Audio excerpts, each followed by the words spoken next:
One of the main goals of disaster management is the promotion of sustainable livelihoods and their protection and recovery during disasters and emergencies. So the phases of the cycle in disaster management start way before the event occurrence.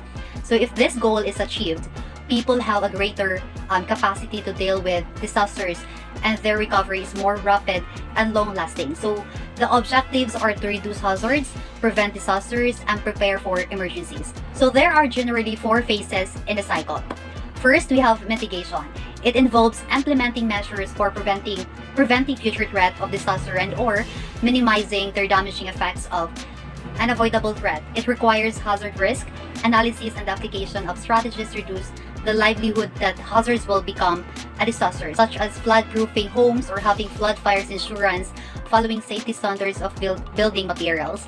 So this phase and the whole cycle, disaster management cycle, includes disaster management policies and the plans that either modify the causes of disaster or mitigate their effects on people, their property, and the infrastructure. For the second phase is preparedness. So, preparedness efforts include plans or preparation made in advance of an emergency that help individuals and communities get ready to either respond or to recover. It aims to achieve a satisfactory level of readiness to respond to any emergency situation through programs that strengthen the technical and managerial capacity of governments, organizations, and communities. So these measures can be described as logistical readiness to deal with disasters and can be enhanced by having response mechanisms and produces rehearsals, developing long-term and short-term strategies, public education, and building early warning systems.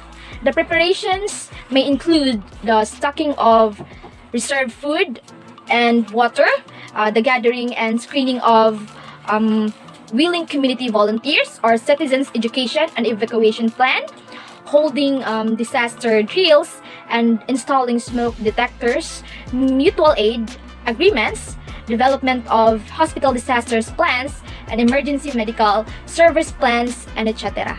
Response. Disaster response works include any actions taken in the midst of or immediately following an emergency, including efforts to save lives and to prevent further property damage. In response, it also focuses on meeting or providing the basic needs of the victims until sustainable community has been achieved.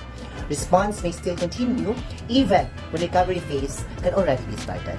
Recovery. In recovery, it involves restoring, building, and reshaping the impacted area. It starts after the damages have been assessed and adequate response effort is achieved and ongoing. It also involves actions to return the affected community to its pre-disaster or better. In conclusion, in reality, there is no clear distinct point at which these 4 phases change throughout the cycle. There can be authorities during the recovery period improve the prevention and increase the preparedness. Again, this is France, and that would be all. Thank you.